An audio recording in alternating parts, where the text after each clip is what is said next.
सांस्कृतिक रूपांतरण की बात कर रहे थे या सांस्कृतिक रूपांतरण की पहल कर रहे थे।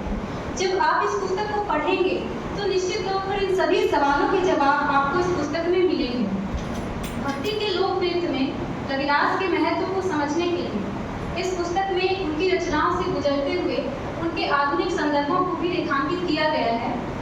आज के दौर में अगर देखें तो रविदास सामाजिक और धार्मिक समानता के संदर्भ में एक प्रतीक बन गए हैं, लेकिन मध्यकालीन जड़ और स्थिर समाज में उन्हें अपनी जगह बनाने के लिए बहुत संघर्ष करना पड़ा था।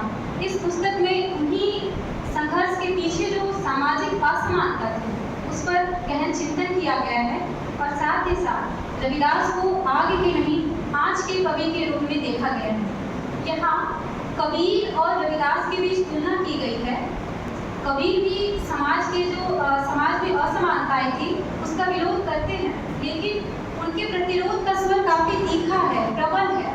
वो समाज को ललकारते हैं, लेकिन रविदास समाज को ललकारते नहीं हैं। उनके यहाँ जो प्रतिरोध का स्वर है वो थोड़ा धीमा है। वह समाज को ललकारते नहीं बल्कि दुलारते हैं। इसीलिए इस पुस्तक में रविदास को आगे के नहीं आज के कवि के रूप में देखा गया है। इनकी रचनाओं को पढ़ने के बाद ऐसा प्रतीत होगा आपको कि एक आधुनिक सामाजिक मन धीमी धीमी आंच पर सींच रहा था। रविदास को यह पहले से पता था कि जो सामाजिक बदलाव की वास्तविक प्रक्रिया है वह ऊपर से नहीं बल्कि नीचे से ही संभव है, और इसके लिए यह जरूरी था कि जो निचले वर्ग के लोग हैं उनको समान अधिकार प्राप्त हो। रविदास के इन्हीं संघर्षों के माध्यम से इस पुस्तक में जो सामाजिक प्रक्रिया है और उनके निर्माण की सामाजिक पृष्ठभूमि को अलग अलग रूपों में समझने का प्रयास किया गया है। मेरा दूसरा विषय है रविदास का बेगमपुरा।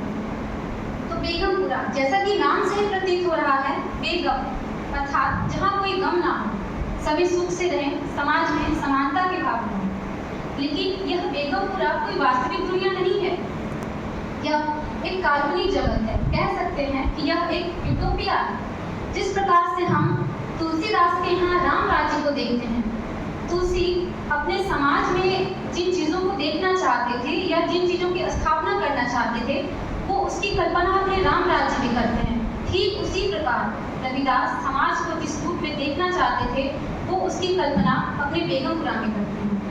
और इस पुस्तक में रविदास के इसी बेगमपुरा की अवधारणा के माध्यम से उनके आंतरिक उपनिवेश के विरोध की भावना को प्रकट किया गया है या स्पष्ट करने की कोशिश की गई है। और साथ ही साथ रविदास को मध्यकालीन जातिवाद और सांस्कृतिक विरोधियों का अगवा कवि के रूप में माना गया है। आगे चलकर हम अगर देखें तो ज्योतिबा फुले और भीमराव अम्बेडकर जैसे महान समाज सुधारक और क्रांतिकारी नेताओं ने भी रविदास के इसी बेगमपुरा की अवधारणा को उस समय या उस दौर में चल रहे बाहरी उपनिवेशवाद के विरोध के लिए एक संघर्ष के लिए इस्तेमाल करते हैं। अर्थात 20वीं सदी में रविदास का बेगमपुरा सिर्फ दलित अस्मिता की पहचान ही नहीं बल्कि उपनिवेश के लिए विरोध करने का एक मार्ग भी प्रशस्त करता है।